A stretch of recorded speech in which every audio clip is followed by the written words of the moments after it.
vai puxar um pouquinho mais para a ciência, para poder provar que o que o Sebastião fala, ou a espiritualidade, não é uma coisa fantasiosa ou futurista, alguma coisa assim. Então a gente vai falar dos estados alterados de consciência e quais as suas modalidades e quais os seus propósitos. Então, essa história de espiritismo, de espírita, de misticismo, é muito vista com reticências pela maioria das pessoas, tá certo? Então, veja só, mas quero trazer esse poema de Joana de Anjos, pela palavra de Divaldo Franco, que ele diz assim: mantenha os teus pensamentos em ritmo de saúde e otimismo. A mente é dínamo poderoso. Conforme pensares, atrairás respostas vibratórias. Conforme pensares, atrairás respostas vibratórias equivalentes. Quem cultiva a doença sempre padece problemas desta natureza. Quem preserva a saúde sempre supera as enfermidades. Pensa corretamente, serás inspirado por Deus a encontrar as soluções melhores. O pensamento edificante é bom, é também uma oração sem palavras que se faz ser sempre ouvida. Então o ser humano sempre buscou mergulhar no sentido da vida, o que estamos fazendo aqui, para onde vamos, encontrar respostas. Isso era uma das palestras que eu estava, uma das palavras, dos diálogos que eu estava fazendo com o Ariaci e o Crispim. Eles estavam ouvindo ali as minhas angústias, né? E ali de manhã com o Sebastião também. Então, ganhar impulsos ao oculto dentro de nós, e aí a gente sempre foi movido pela pesquisa. Mas não adianta pesquisar, tem que experienciar. Como o Hermann Hesse falou, a verdade é vivida e não ensinada. Então, os estados alterados de consciência, nós vamos mostrar, não visto pelo Sebastião, pela espiritualidade, mas visto pela ciência, pela psicologia e outros profissionais. Esse aqui, que era o Bruce Watson, do pesquisador da escola de comportamento, do comportamentalismo, ele era professor de psicologia animal. E aí ele foi o desenvolvedor da psicologia do comportamento. Então, tudo nosso comportamento ele explicava através do comportamento animal, que nós éramos assim, desse jeito. Mas aí ele deixou de lado o amor, a autodeterminação, a autoconsciência, a introspecção. E aí veio Freud, que já bem mais convivia com um ciclo mais requintado, o ciclo vienense. Então ele lançou as bases da psicologia profunda, descobriu a existência do inconsciente individual, começou a ver a interpretação dos sonhos, a origem das psiconeuroses, dos distúrbios psicossomáticos, a sexualidade infantil. Definiu vários princípios da psicoterapia. E ele dizia assim: a psicanálise é aquilo que dá o trabalho pelo qual trazemos à consciência do doente o psíquico que há recalcado nele. Mas ele não acreditava na espiritualidade, no espiritual. Mas ele chamava de psíquico. E psíquico é uma palavra do grego que significa alma. Então ele já falava em alma sem acreditar. Mas aí veio o Viktor Frankl, o desenvolvedor da logoterapia, e mostrou que como encontrar sentido para a vida. Você tem que ter 3 valores, basicamente. Valores de criação, que é o que você faz, o que você entrega para a sociedade, para o universo. Então, você tem que criar. Esse livro é uma criação. E o que você entrega para o universo, para a sociedade, para a tua família, para tudo. E o lado oposto disso aí é o vazio existencial, é a inércia. Esse é um dos maiores problemas dos jovens hoje. Eles ficam parados na frente da tela e eles não buscam criar. Tá certo? A vida está tão fácil para eles que eles não buscam criar. O segundo valor é o valor de experiência, de comportamento. Você tem que experienciar o que você recebe.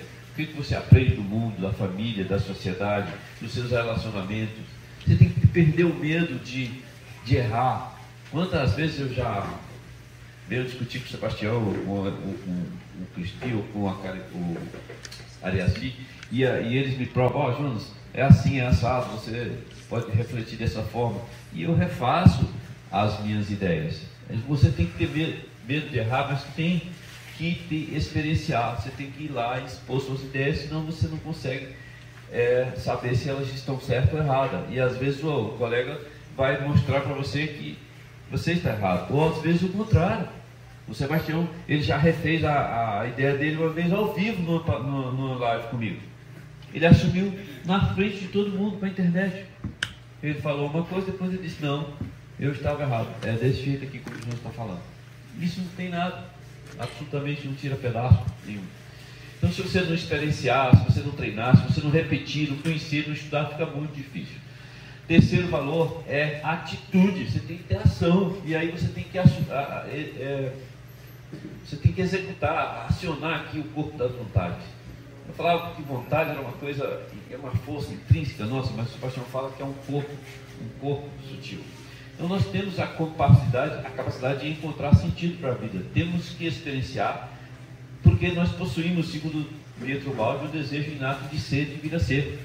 Isso está em todo lugar. Se você pegar um hidrogênio, é difícil você desintegrar o hidrogênio. Ele tem um desejo inato de vir a ser, mas quando ele se conecta com o oxigênio, que vira água, é difícil você separá-los. Ele tem o desejo de vir a ser, mas ao mesmo tempo tem o desejo de continuar, de experienciar, de evoluir. Então o contrário disso aqui é inércia. O sofrimento está sempre presente, mas a atitude correta, mesmo diante do sofrimento, pode se curar. Então, que tem que ter capacidade de ter atitude. Então, criação, experiência, o comportamento e atitude faz isso. E esse cidadão foi um dos primeiros a ver o ser humano, não agora como Freud via, mas um ser humano biopsico-espiritual. Então, aí as pesquisas foram acontecendo, e esse cidadão aqui, esse químico suíço, estava pesquisando remédio para enxaqueca, que é extremamente frequente nas pessoas. Quantas pessoas têm enxaqueca aqui nessa reunião? Levanta o braço. Ó, só aí são 3, 4. Então, ele estava pesquisando. E aí, ele pesquisando na ergotamina, e ele descobriu a dietilamida do ácido glicérico, em 1942, que é o LSD. E ele se intoxicou acidentalmente, porque ele estava pesquisando e se intoxicou. Só que ele viu efeitos psicodélicos dessa droga, desse medicamento. LSD, muito parecido com a serotonina. Serotonina, quando você perde ela, ou o receptor dela, você entra em depressão. E aí, outros psiquiatras vieram a fazer estudo com elas. Começaram a estudar o LSD. Não era usar de uma forma recreativa como se usava, ou como se usa. E aí ele descobriu o seguinte: em 1940 ele publica o primeiro trabalho sobre o LSD, e ele descobriu que as pessoas, quando usavam o LSD, revelavam traumas de infância, traumas de adolescência, traumas da sexualidade, do inconsciente individual. Só que eles descobriram 2 grandes domínios, e aí eles começaram a ver isso. É que as pessoas começaram a ter lembranças do nascimento biológico, e começaram a ver lembranças de outras vidas ou personalidades, que ele chamou de transpessoal, aqui faltou ele. Então ele começou a ver o nosso histórico anterior, ou o histórico arquetípico, inconsciente coletivo, como visto por Jung. Então começou-se a ver que existiam problemas ligados ao nascimento, e começou-se a ver que existiam problemas emocionais ligados a outras existências, que ele chamou de transpessoal. Só depois eles foram chamados de transpessoal. Então repare que as multipersonalidades, as múltiplas vivências que nós tivemos, não foi a espiritualidade que descobriu assim. A ciência também descobriu. É que esse negócio foi encapado. Esse negócio foi encapado. Só se entregava até pouco tempo, só se entregava o que a televisão dizia pra gente. Era ou não era? O que o rádio dizia. Agora que veio um rádio melhor, que é o celular. Entendeu? Esse aqui é melhor, porque você escolhe o que você quer fazer. E veja o que estão fazendo aí, tentando controlar a internet.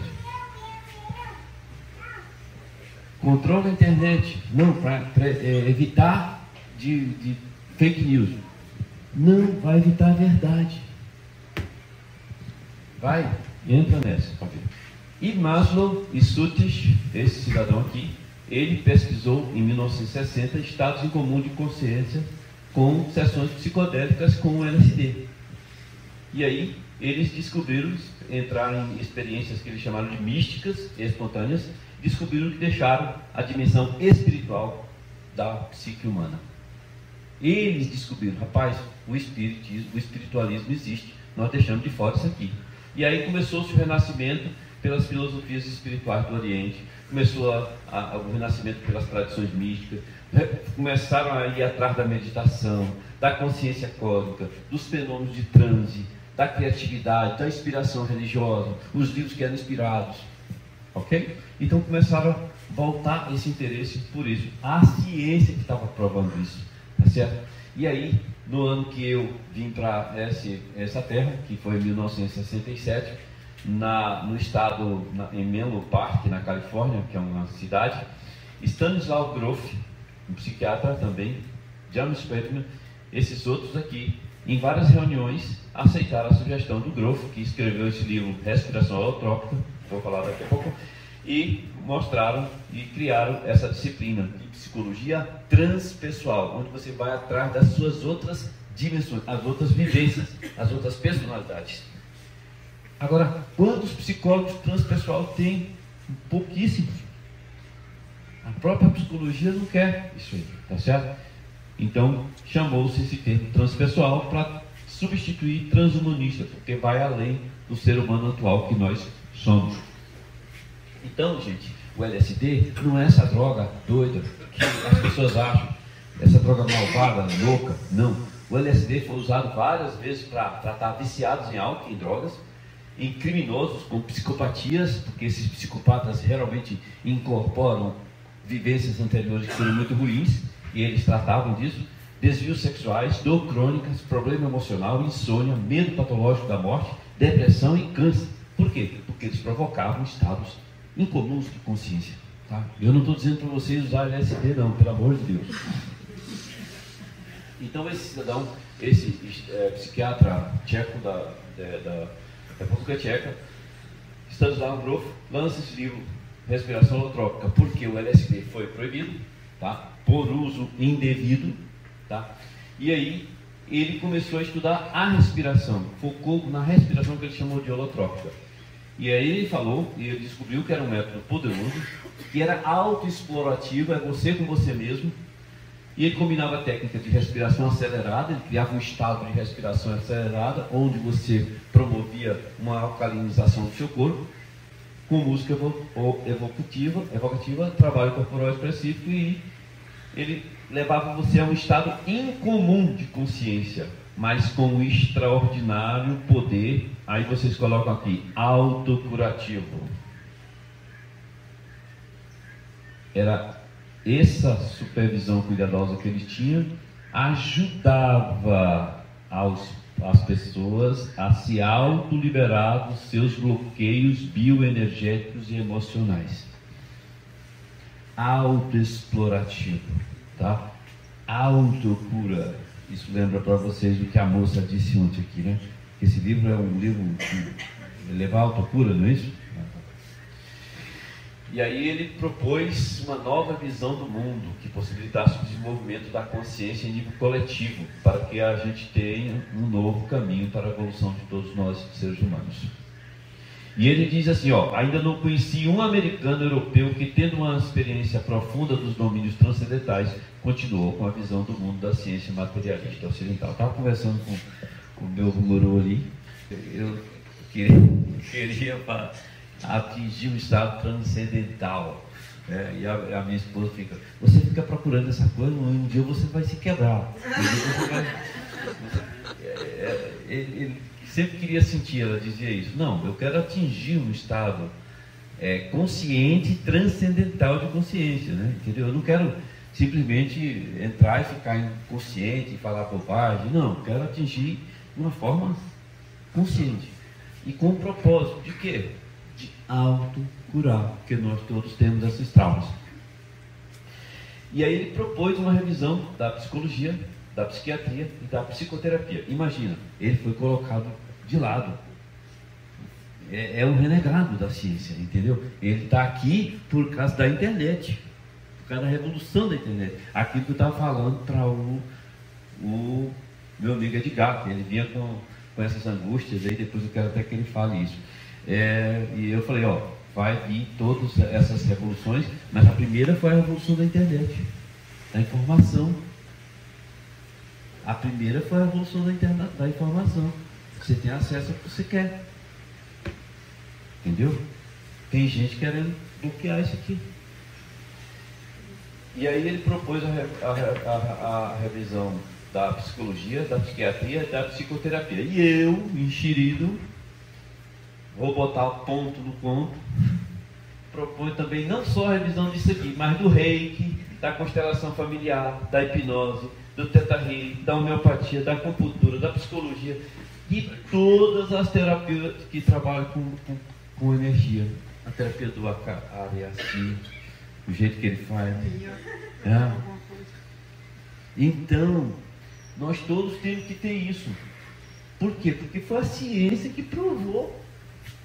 Agora não é mais o doido do Sebastião que está falando. Não é mais o doido do Kardec que está falando. É a ciência que está falando. Então assim, nós não somos só esse corpo físico aqui. Nós não somos. Nós temos um corpo duplo etérico, ou corpo etérico, chama assim, porque já é triplo, o corpo astral e o corpo mental. E todos eles sendo abarcados pelo corpo espiritual. Mas se vocês forem ler as obras de Kardec e de André Luiz e Chico Xavier, eles vão ver, eles vão falar lá só, eles vão englobar isso aqui numa só palavra, perispírito. E aí tem gente que fica confundindo as coisas e tal. O problema é que essas obras foram escritas de 1940 para 60 para 70, entendeu? Agora já tem coisas mais, entendeu? Isso aqui veio do esoterismo, do conhecimento dos esotéricos, tá certo? E aí foi só alguém começar a falar disso aqui, a Casa Espírita já não vê com bons olhos. Hoje é assim, ó, o triplo etérico, esse corpo astral tem subdivisões de instintos, o subconsciente, as sensações, o emocional, o corpo do desejo, o mental inferior, o mental superior, o superior intuitivo, vários outros corpos. E nós somos assim, ó. Aqui eu mostro para vocês só a minha pessoa. Só a minha pessoa. Não, aqui não somos todos nós. Aqui sou eu hoje, nesta terra, mas aqui tem o meu corpo etérico, aqui o meu astral, o meu mental e as minhas vivências, que umas foram boas e outras foram mais ou menos. Entendeu? E a Terra também tem essas dimensões aqui também, ela também está evoluindo. E a gente está aqui em algum lugar. A minha vivência aqui está aqui nessa esfera muito boa. Tem uma vivência aqui que não foi muito boa, está por aqui. E isso está reverberando aqui de acordo com a necessidade, tá certo? Que tem que descer, tem que voltar aqui para poder se utilizar. A energia desce assim e vai se utilizando o tempo todo, entendeu? A energia vai descendo, formando a matéria. Quando chega no Urânio, ela tem que degradar. Por isso que não consegue fazer muitos outros átomos, porque já chegou um nível que tem que degradar e já vai levando de novo. Então aqui estamos apenas eu. Então nós somos aqui uns 20 pessoas, bota 20 vezes 20, mais ou menos. Já tem umas 400 pessoas aqui, tá certo? Em todo local, então, existem encarnados e desencarnados. Reunião espírita, igrejas, estádio de futebol, bares, shows. As pessoas chegam. Eu não vou no caso espírita não, porque lá tem um bocado de alma, um negócio de espírito. Aqui também tem. Na igreja também tem. Em todo lugar onde tem gente tem isso. Então assim, ó, nós estamos aqui e temos as nossas outras vivências aqui. Diga quem tu és e eu te direi quem andas contigo. Você que vai escolher. Então assim, a Terra está aqui, a física. Nós temos umas esferas negativas que precisam evoluir. Aqui as esferas positivas. Eu dividi isso aqui em quarta e quinta dimensão. Vocês podem ler o livro Nosso Lar, que vocês vão ver a mãe de André Luiz está por aqui. Ele estava mais ou menos por aqui. Ela desce com muita facilidade. Ele, para subir, foi muito difícil. O Sebastião pode falar isso. Então, nós temos o nosso corpo físico, nós temos o nosso corpo etérico, nós temos o nosso corpo astral, Nós temos nosso corpo mental multidimensional e nossas vivências múltiplas, que a gente chama de personalidades, entendeu? Ou personalidades múltiplas. E cada vivência possui uma alma. Nossas vivências só não possuem corpo físico e etéreo, mas cada vivência possui personalidade própria. Tudo isso e vontade própria. E eu falo isso sem medo de errar. A única coisa que a pessoa que tem erro é consertar. Não tem outra, não precisa ter medo. Nossa vivência pode ser obsessora de outros condomínios espiritual. Então, eu não sou um corpo, eu sou um condomínio, certo? E minhas vivências podem estar obsidiando vocês, assim como a de vocês pode estar obsidiando a minha. Vai depender de uma coisa simples, uma lei cósmica: ressonância, sintonia. Sintonia. Se a minha vivência sintonizar com a vivência da jovem ali, nós vamos entrar em ressonância. E quando você entra em ressonância, você entra transferência de energia. Liga o rádio de sintonia. Quando ele entra na ressonância lá da frequência 96.1, ele começa a tocar uma música, porque aquilo ali é um fluxo de energia que aconteceu. É isso. Ressonância, sintonia, vivência, da transferência de energia. Nossas vivências podem ser nossos guias ou mentores. Pergunte aí ao dono, foi ele que passou essa informação. O mentor de Leon Denis foi Jerônimo de Praga. E Jerônimo de Praga, e sendo que Leon Denis é uma vivência de Jerônimo de Praga. Então, nossas vivências podem ser nossos próprios obsessores. E as pessoas ficam colocando culpa nos outros. Nossas vivências podem ser nossos próprios obsessores. Essas daninhas aqui, ó. Nossas vivências podem ser obsessores de nós mesmos. Nossos obsessores, também chamados de vivências, personalidades, podem estar localizados em qualquer esfera dessa aqui, independente de quem somos, independente de nossa escolha religiosa, de nossa classe social, de nossa profissão, do que sabemos ou não, se acreditamos ou não. Simples assim.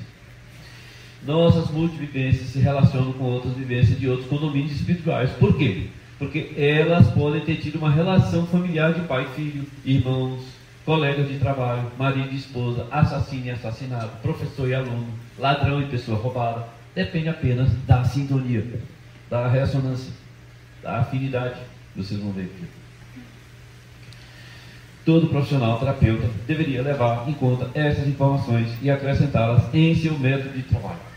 E é isso que a gente está fazendo lá em Teresina, tá certo? A gente está chamando o pessoal do Reiki, o pessoal da constelação familiar, do Theta Healing, da captação psíquica, chamando o pessoal de todas as terapias para mostrar isso aí. Que às vezes a pessoa chega, eu estou sentindo uma coisa ruim em você. Tem uma energia ruim em você, é um obsessor seu. Às vezes é a vivência dele. Entendeu?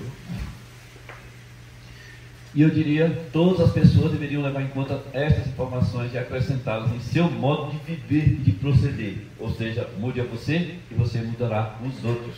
Nossos sonhos de mudar o mundo, como tem essas crianças, esses jovens, como eu, que fui um dia e que queria mudar o mundo, não, depois que eu fui ver que eu tenho que nascer para mudar a mim mesmo.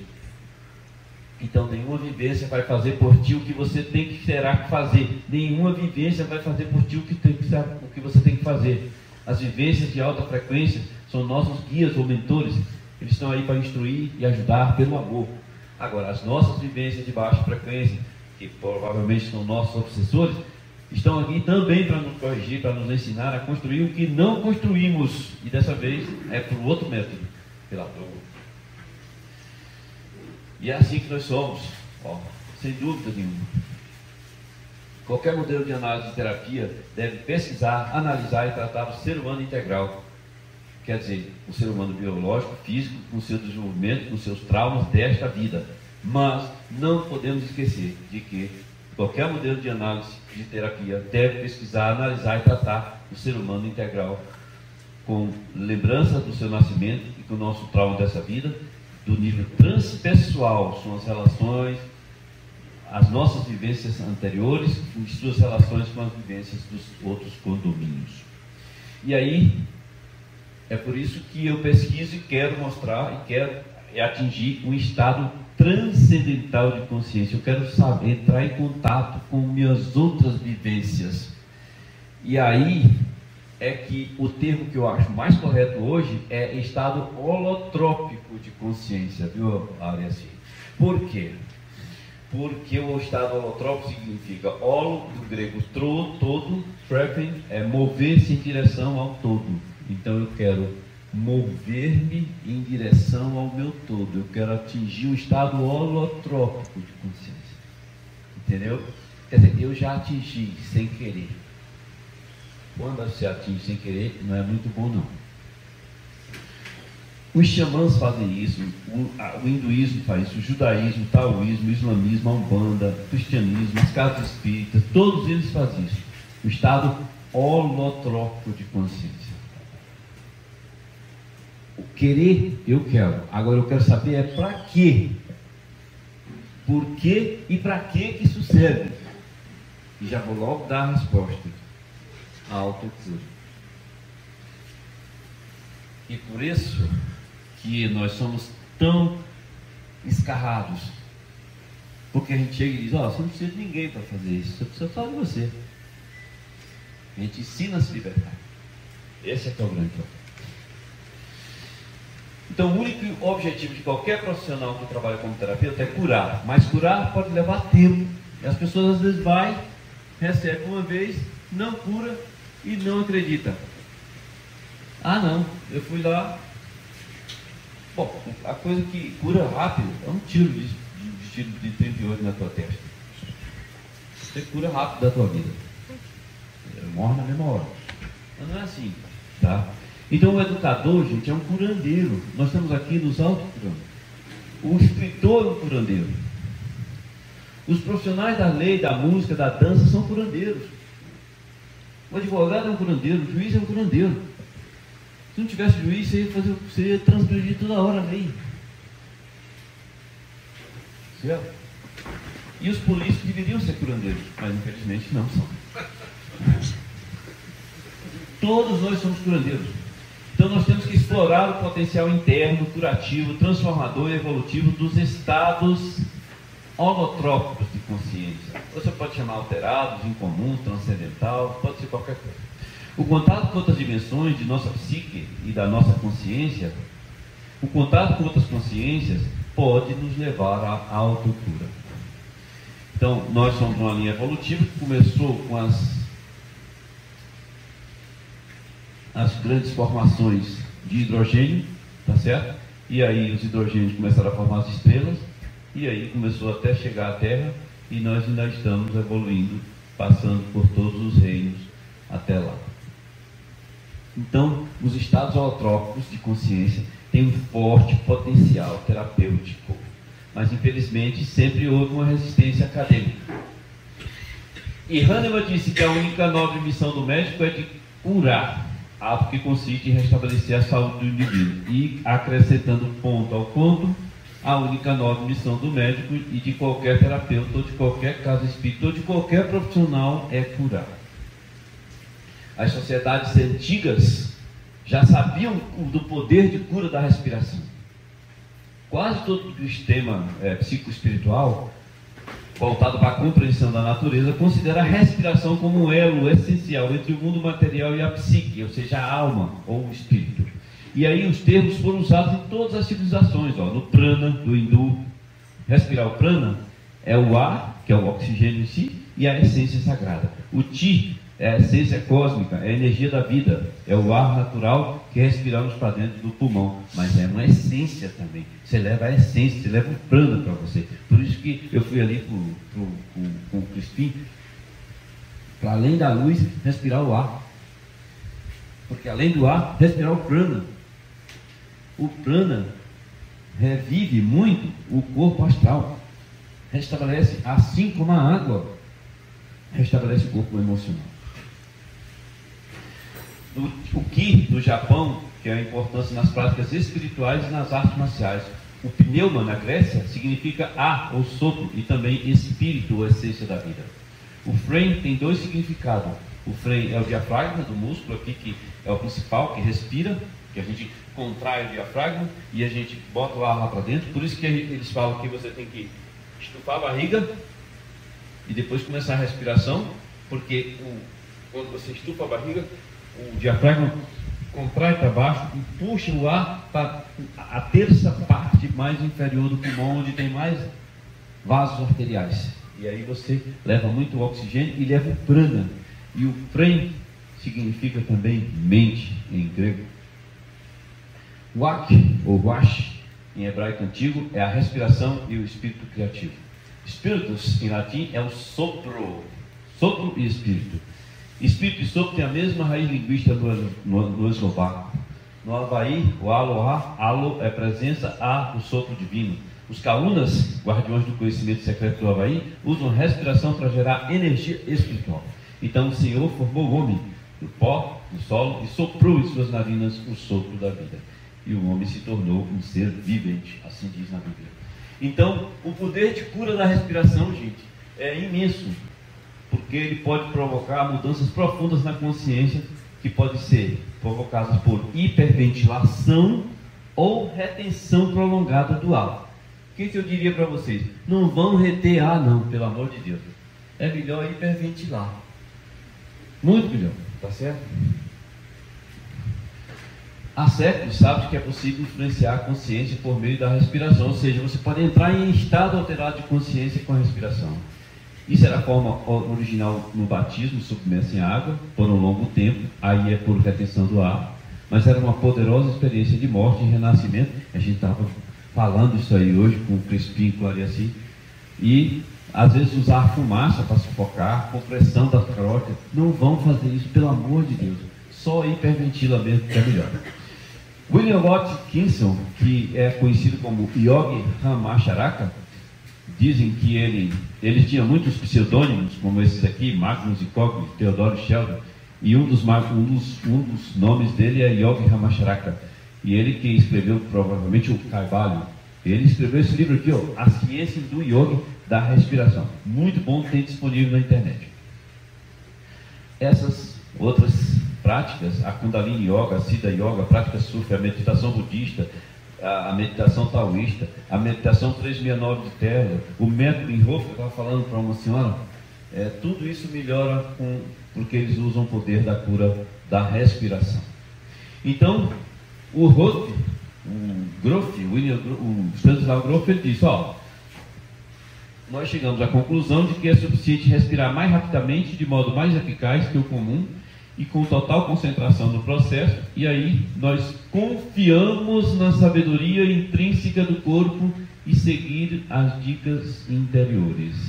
Ou seja, ele manda respirar e deixa o resto com o corpo, porque o corpo pode se autocurar. É uma sabedoria intrínseca que está dentro de cada um de nós. Ou seja, depende de nós. Reich disse o seguinte, Reich descobriu a caixa orgânica, tá? Isso é um médico austríaco, ele descobriu até como alterar o clima, para fazer chover e fazer terremoto e tudo. Ele diz que as resistências e defesas psicológicas estão associadas à respiração restrita, ansiedade é respirar ruim.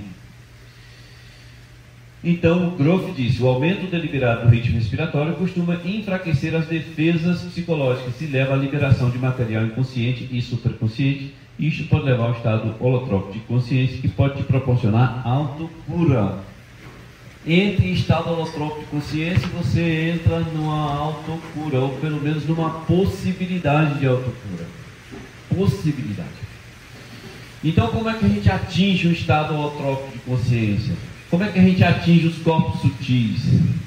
Como é que a gente acessa? Esse aí que eu estava perguntando, que ele vai me ensinar. Eu passei essa bola para ele ali, viu? Essa parada. Como atingir um estado alterado de consciência? Como atingir um estado incomum de consciência? Como atingir um estado holotrópico de consciência? Como atingir um estado psicoespiritual de consciência? Tudo são nomes para a mesma coisa. Você pode usar hipnose, você pode usar a psicologia, a Ellen, e a psicoterapia. Você pode usar a terapia de vidas passadas, a TVP. Você pode usar a regressão. Você pode usar a apometria e captação psíquica. Você pode ser pela meditação, pelo yoga, pela atenção plena, por orações, casa espírita, religiosa, umbanda, reiki, captação psíquica, visualizações. Você pode usar. Todas essas práticas fazem isso, certo? Você pode usar até um toque de tambor e de outros instrumentos. Você pode usar música. Você pode usar canto, dança ritmada. Você pode ir para permanecer em caverna, em deserto, em montanha, no gelo, isolamento lá, sensorial e social, jejuns prolongados. Vocês não atrasam mais não, senão o Sebastião disse que já vai atrasar o almoço. Se vocês atrasarem, ele vai botar você em jejum. Aí vai ficar complicado. Dores indizíveis e extremas. Tem gente que se automutila para poder alterar a consciência. Para que isso? Privação de sono, gente. Tudo isso pode fazer um estado alterado de consciência.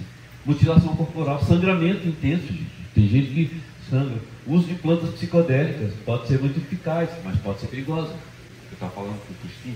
Estado de quase morte. Ó, pensa num estado alterado de consciência quando você tem um estado alterado de quase morte. Você quase morre e volta. O Zé de Felipe teve um estado alterado de consciência, um estado de quase morte, é que mas vocês querem? Eu não. Vai que morre. Não vai dar. Ninguém entra no EQM porque quer, ele entra porque vai. O Zé de Felipe teve uma crise hipertensiva violenta e entrou no EQM e ele disse que só lembrava que tinha que vomitar, porque vomitando ele diminuía a pressão. Sérgio Felipe. Ok? Então tem outras formas de entrar no estado alterado: visualização, concentração, meditação, respiração. Todas elas, respiração aqui. Você pode entrar pela constelação familiar, pelo Theta Healing, pelo Barra de Axis, Reiki. Ah, foi engraçado, Reiki. Uma moça lá no hospital universitário, a minha sobrinha trabalha lá. E das 100 pessoas, das 60 que tem em Teresina, da minha família, eu fui o primeiro a me espiritualizar. Então, eles me chamam de doido, xamã, pajé, alguma coisa assim. Neura, psiconeura, alguma coisa. Só não me interno porque eu sou médico e aí não vai dar. Então, e ela foi criado o Reiki lá no hospital universitário para os funcionários do hospital. Imagina, chegou a pessoa, eu faço Reiki e eu quero fazer para os funcionários. Mas acho que não vai dar nada não, uma fila monstra de gente. Ou seja, como é que pode? Profissional de saúde cheio de problemas. Só o que tem. Aí, uma fila, a minha sobrinha botou o nome. Aí faltou uma pessoa e a profissional disse: Samara, a pessoa não foi, tu tá na lista, tu quer entrar agora para fazer o reiki para ti? Eu disse: quero. Aí ela sentou, deitou lá na cama e a moça do reiki, a profissional, começou. Daqui a pouco ela começou a passar mal, a moça do reiki. Isso minha sobrinha contou. Minha sobrinha não é espírita. E passando mal, e sentou, e aí disse: Samara, você tem alguma coisa com sua avó? A minha mãe já tinha falecido, né? E a minha sobrinha achou estranho, porque ela entrou em estado alterado de consciência com minha avó, com minha mãe, e a minha sobrinha foi criada com a minha avó, com a minha mãe, né? E a minha sobrinha ficou impressionada quando a mulher entrou em contato com a minha mãe. Eu digo: e aí agora, tu acredita? Que essa mulher nem sabia quem eu era, nem que minha mãe faleceu em 2015, isso foi agora, em 2023, alguma coisa assim. Então ela entrou num estado alterado de consciência. A profissional do reiki. Nós vamos fazer a gente vai lá na casa do Frei Valdemar. Ele era um frei que sai católico, ele celebra a missa lá, espiritismo também e umbanda, os três, então o centro é ecumênico. E aí quando ele vai lá, ele faz as terapias, eu vou para lá e ele me chama. Eu sento lá, vou lá para participar, para ser terapeuteado. Ele: não, sente aqui, você vai fazer uns passos aqui com o pessoal, equilibra o chakra com o pessoal. Aí ele bota lá, e aí, uma vez, eu entrei em estado alterado de consciência. Com 3 consciências que vieram para mim, não foi fácil. Ele que puxou. Ele puxou os 3 e disse assim: ó, o senhor já tem consciência e conhecimento para se livrar disso, sozinho. o recado foi bem dado. Não vem mais não, que eu não vou tirar não. E a partir disso eu comecei a me autodominar, tá certo? Mas aí um dia eu levei uma moça do reiki, que faz reiki lá no nosso grupo, dia de terça-feira. E aí eu digo, ó, vamos para lá e tal. Aí eu apresentei para o Frei, ó, essa moça faz reiki, isso aqui faz hipnose e tal. Aí, tá bom. Ele me convidou de novo para sentar, vamos botar lá de novo, meu Deus do céu, não é possível. Aí daqui a pouco ele já entrava em contato com outras consciências e se chama a moça do reiki. Aí eu também, aí eu boto a cadeira e a gente começou a atender. Ele chama a pessoa, bota, sente aí, doutor, faça um equilíbrio assim, sabe? Eu começo. Aí daqui a pouco a moça do reiki do meu lado começou também, eu digo, me ajude, meu filho, me ajude. Aí a moça, a consulente sentou na minha frente e começou a chorar, e eu botei a mão no chakra gástrico e estendi a mão para a moça do reiki. E ela botou a mão e correu uma energia terrível, boa, terrivelmente boa. E depois, a gente tomando café, ela disse, doutor Júnior, eu queria lhe perguntar uma coisa, que energia era aquela? Eu senti demais, eu digo, a mesma sua. A mesma sua. A senhora está fazendo uma terapêutica espiritual sem saber. Só que o nome que a senhora usa é reiki. Ela ficou encantada, agora já vai dar um curso de reiki lá. Está indo toda vez com a gente. Entendeu? E é um lugar de umbanda. Tem outros lá que incorporam, tá, preto velho, não tem nada. Ok? Então você pode fazer também com a homeopatia, e aí é que é o grande coisa. Para mim entender a homeopatia foi difícil, porque eu estou terminando de fazer uma especialização em homeopatia, mas levou um ano para me aceitar para o médico, cirurgião ou clínico, como eu. Então, para você entender a homeopatia, você tem que tirar a roupa toda do que você aprendeu durante... Eu me formei em 93, entendeu? Então, para você entender a homeopatia, você tem que tirar a roupa toda disso. Você construir de novo um outro conhecimento. E por que a homeopatia é das medicinas a mais dilacerada, a mais encarcerada, a mais execrada, a mais rejeitada? Porque é ela que você pode tratar os seus outros corpos sutis com ela, através da diluição e da dinamização. Tá certo? E é por isso que ela é rejeitada. Porque ela cura. Ela cura sem provocar estrago na natureza. Imagina, você pega um extrato de uma planta dessa. E de 1 litro de extrato, você pega uma parte, divide para 90, dilui com 99 de água. Ali você faz o C1. Aí desse aqui, você pega uma parte, 1 ml, dilui com mais 99. E tal. E você faz isso 30, 60 vezes. Você vai utilizar poucas partes dessa planta. Que vai curar uma série de coisas. Então não gasta, é natural, entendeu? E você pode curar seus outros corpos sutis. E quem estuda homeopatia atinge a espiritualidade, entendeu? E por isso que ela é rejeitada. Os frequenciais, os florais, as essências, a captação psíquica, substâncias de atuação mental como chás, os xamãs, o santo daime, a ayahuasca, jurema, uma série delas, veneno de sapo, cogumelos. Então, toda a natureza e seus elementos fazem isso. Com a respiração holotrópica, com a respiração Wim Hof, com a respiração Tesla, todas as técnicas e até com a experiência hipnagógica da luz. Que é um aparelho que a gente tem, que é esse aqui, ó, que a gente pegou lá na Áustria. Ele joga frequências de luz, você fica na frente dele, mais ou menos 50 metros, 50 centímetros, e você fecha os olhos e ele, através das frequências dessas luzes, com variações de intensidade e de frequências, com música, ou às vezes com meditação, você atinge isso aí, porque a gente já fez lá na clínica várias vezes, e tem gente que entra em contato, tem gente que cura, tem gente que melhora, tem gente que tem melhora, tem gente que dá insônia, tem gente que piora um pouco, porque antes de tudo, antes de melhorar, às vezes você piora.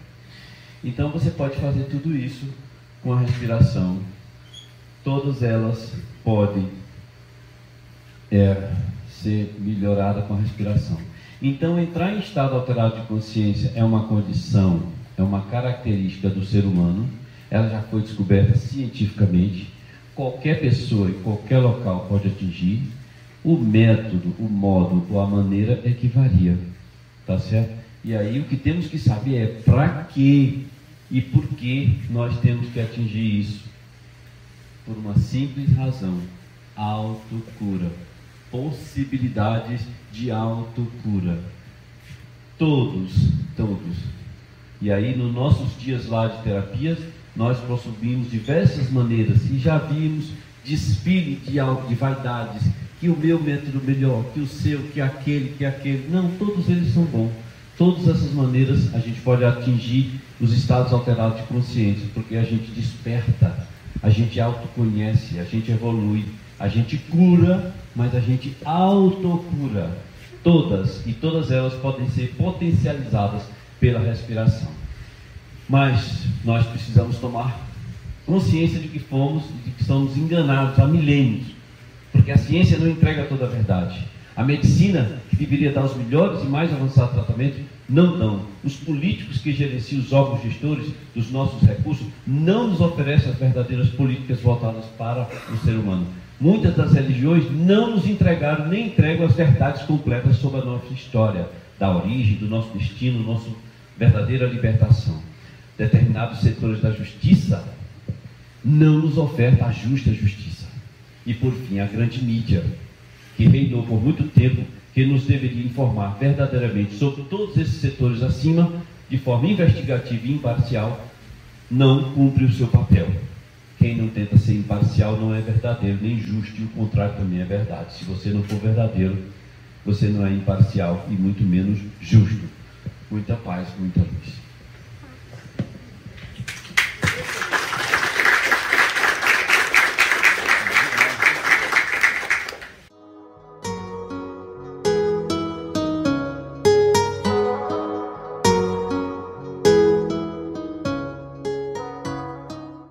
E aí, você já adquiriu o seu exemplar da obra O Despertar da Consciência de Sal da Terra à Luz do Mundo? Ou até O Despertar da Consciência do Atma, o Anjo? Basta você passar uma mensagem em nosso WhatsApp 11 9 74440770 e falar com Neuza Leal. Faremos chegar o exemplar ou os exemplares até você, com ou sem o autógrafo. Desde já, infinita gratidão. E mais uma vez, minha consciência está me lembrando para que você não esqueça de curtir, compartilhar, fazer seu comentário, tudo isso. O que é mais importante aqui no YouTube, por exemplo? Você se inscrever. Se merecermos a sua inscrição. E depois da sua inscrição, o que é mais importante? Você disser que gostou ou não gostou. E depois disso, o seu comentário. E depois do comentário, você compartilhar o vídeo. Tudo isso faz com que o vídeo adquira relevância. E durante a própria live, ou naqueles instantes iniciais que você recebe o link, compartilhe, mesmo que as pessoas não vejam agora, você compartilhar com meia dúzia ou mais pessoas, nós vamos agradecer imensamente. Também em nossas demais redes sociais, no Instagram, no Facebook, no Telegram, no Rumble, e Patriabook e nas demais. Então ajude-nos a expandir essa mensagem, que ela chegue a mais pessoas. Vamos estudar junto, iluminando-nos com o conhecimento e libertando-nos do sofrimento na vivência desse conhecimento.